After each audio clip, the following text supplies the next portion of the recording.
مرحب مرحب.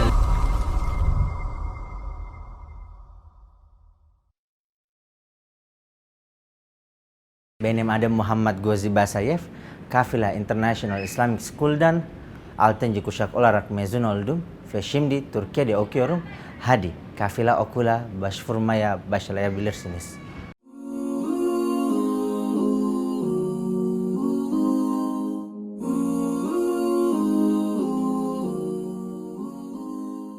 Karena pada kesempatan saya lulus dari kafilah, saya dapat beasiswa dari pemerintah Turki, persisnya Ministry of Foreign Affairs of Turkey, of Turkish Republic, sorry. Dengan kesempatan itu saya berangkat ke Turki.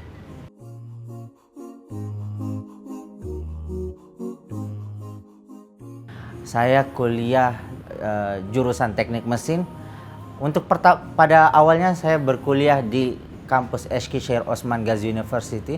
Namun pada saat perpindahan dari tahun pertama ke tahun kedua, saya pindah ke kampus yang bisa dibilang lebih prestisius di Turki yang bernama Boğaziçi University.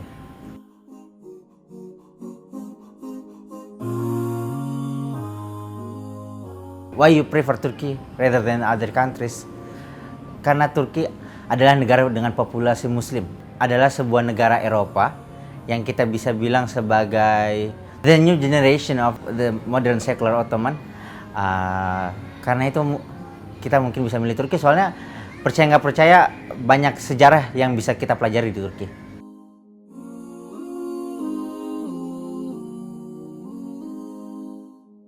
Aslinya banyak sih, maksudnya pada awalnya juga saya punya beberapa pengalaman yang bisa dibilang cukup saya nggak sangka. Setelah selesai jadi kalau misalkan kita sebutkan prosesnya apa saja, pertama ada tes dokumen, so you show upload your document, and then habis itu ada tes interview. Yang anehnya, tes interview itu dilakukan di Kuningan, yang bisa dibilang salah satu daerah protokol di Jakarta. Namun ketika saya keluar dari hotel Lufthansa, if I'm not mistaken, ketika saya keluar, saya menemui sekeluarga bapak, anak, dan ibunya yang kata mereka sih mereka bilang tersesat gitu dan udah nggak punya uang. Saya juga cukup kaget karena bisa ketemu mereka. Ya bisa dibilang dengan uang saya yang seadanya yang di kantong, ya saya berharap ini bisa membantu mereka. Alhamdulillah setelah pengumuman SBMPTN, lulus pengumuman SBMPTN, alhamdulillah habis itu juga ternyata bisa berangkat juga untuk melanjutkan studi di Turki.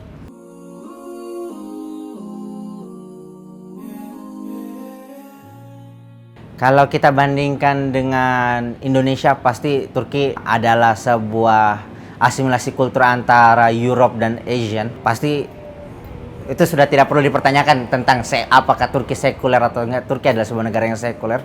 Tapi walaupun dengan negara yang sekuler, nilai-nilai Ottoman, nilai-nilai Turki Utsmani itu masih sangat berasa ke gotong royongan, collectiveness, terus ramah tamah, kalau bahasa Turkinya misafir perverlik, itu bahasanya menerima tamu dengan sangat baik. Jadi kalau bisa dibilang untuk mahasiswa secara environment itu sangat mendukung. Tapi kalau if you talk about the academic environment, maybe it's quite hard for the first because you should talk Turkish.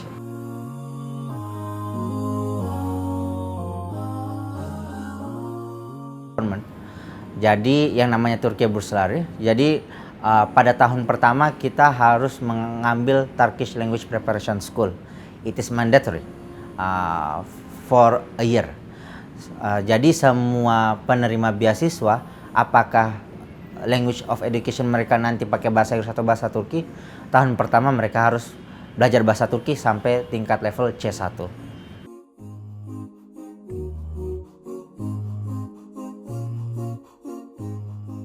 Kalau bisa dibahasakan, bahasa Inggris itu kurang lebih mirip sama bahasa Arab secara grammar atau apa. Walaupun bahasa Arab tentu lebih kompleks. Tapi kalau kita ngomong tentang bahasa Turki itu grammarnya tuh aneh. Seperti bahasa Korea atau mungkin bahasa Jerman. Jadi every verbs comes at the end. All verbs come at the end. Jadi lumayan memusingkan, apalagi cara berpikir bahasanya itu harus diputar balikan lagi, kayak ngulang lagi dari nol, jadi kayak bayi lagi pertama kali belajar. Misalkan saya ke sekolah, bahasa Indonesia saya ke sekolah, bahasa Inggrisnya I am going to school. Kalau bahasa Turkinya ben okula gidiyorum. Ben, saya, okula, ke sekolah, gidiyorum, pergi sekarang. Saya ke sekolah, pergi sekarang. Kayak begitulah kurang lebih. Apalagi kalau misalkan lebih panjang.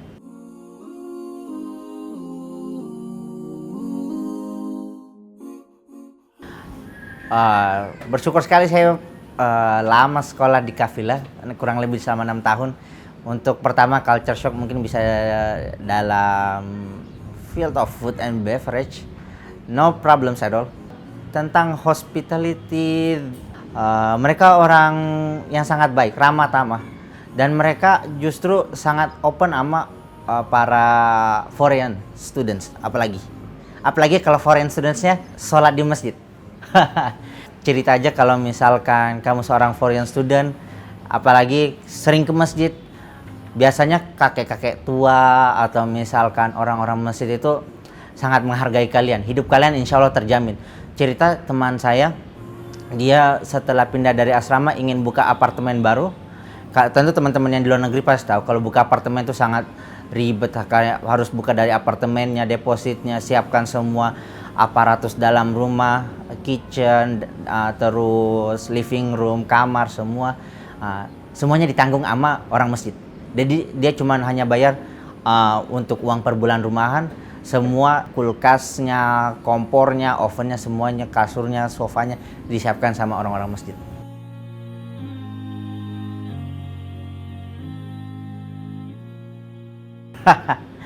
Tough question. Kalau ingin kuliah di Turki, karena semakin lama semakin banyak yang mengetahui tentang keberadaan beasiswa ini, semakin ketat untuk bisa lolos ke depannya, beberapa tahun ke depan. Pertama mungkin untuk jurusan yang bisa diambil, jurusan sosial memiliki probabilitas lebih tinggi, peluang yang lebih tinggi dibanding jurusan engineering. Kalau seperti MIPA mungkin punya kesempatan yang lebih besar pula dibanding anak-anak engineering. Di antara tips yang paling penting tentu nilai raport, kalau bisa jangan ada yang di bawah 75. Minimal 75 lah. Kalau bisa di atas 80 semua gitu. Wah, kalau 1-2 biji yang 75, oke, it's fine. Soalnya peraturannya di bawah 70 kalian nggak bisa mendaftar. Terus yang selanjutnya, perbanyak sertifikat. Mau ikut apa aja, lomba, konferensi, seminar, apakah kamu cuma partisipan atau kamu juga menang, ikuti aja semua. Kumpulkan banyak-banyak sertifikat, soalnya mereka pengen tahu seberapa aktif kamu gitu dulu, pas kamu masih di high school. Terus yang selanjutnya mungkin bisa ditambah kayak kalau emang punya kesempatan, punya privilege lebih, mungkin bisa ikut kayak semacam tes IELTS atau TOEFL, atau mungkin semacam tes SAT. Itu menjadi nilai tambah yang sangat besar untuk mendaftar di beasiswa Turki.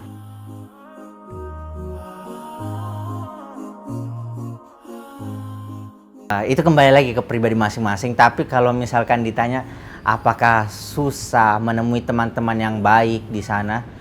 No, it's not hard. Di sana banyak perkumpulan-perkumpulan mahasiswa-mahasiswa Turki ataupun internasional yang baik, yang mereka saling menjaga komunitas mereka sendiri. Kalau kita ikut gabung sama mereka, walaupun mungkin teman-teman di kelas, teman-teman di kampus bisa dibilang I can say they are hardly liberal, hardly secular. Tapi kalau kalian contoh tetap ikut kajian seminggu sekali, tetap ngobrol-ngobrol sama mereka, atau mungkin kalian tinggal bareng sama mereka, insya Allah bisa terjaga. Banyak kok teman-temanku yang di sana tetap bisa istiqomah.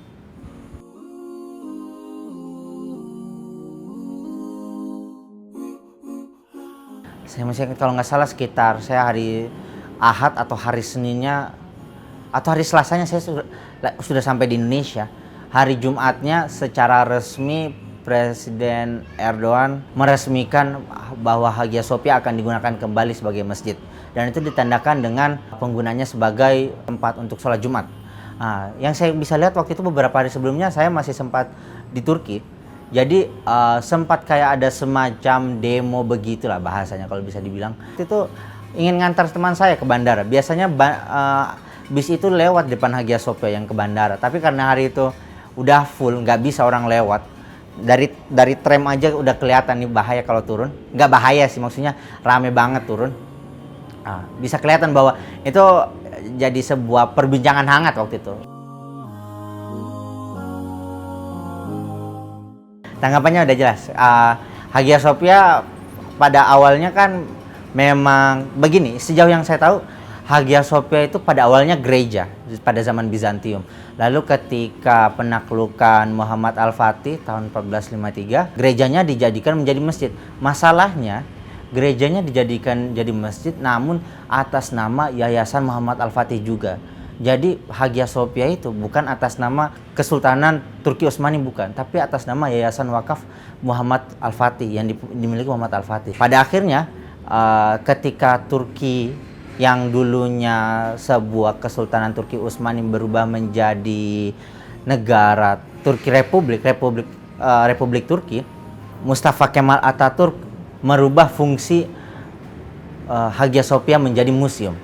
Padahal pemerintah, bisa dibilang pemerintah tidak mempunyai hak untuk merubah Hagia Sophia menjadi museum karena Hagia Sophia itu atas nama Muhammad Al-Fatih.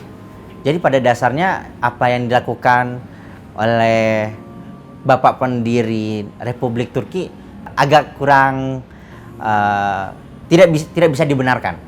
Makanya apa yang dilakukan Presiden Erdogan pada saat ini beberapa bulan yang lalu tidak bisa disalahkan oleh banyak pihak.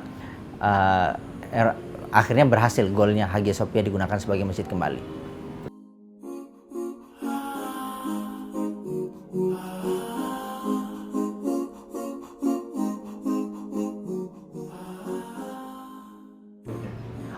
We don't know.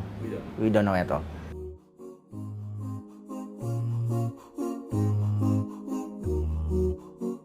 Tentu pasti. Jangan lupa subscribe, share, and like Kafila TV YouTube channel. Pada akhirnya saya ingin mengucapkan Teşekkür ediyorum. Assalamualaikum warahmatullahi wabarakatuh.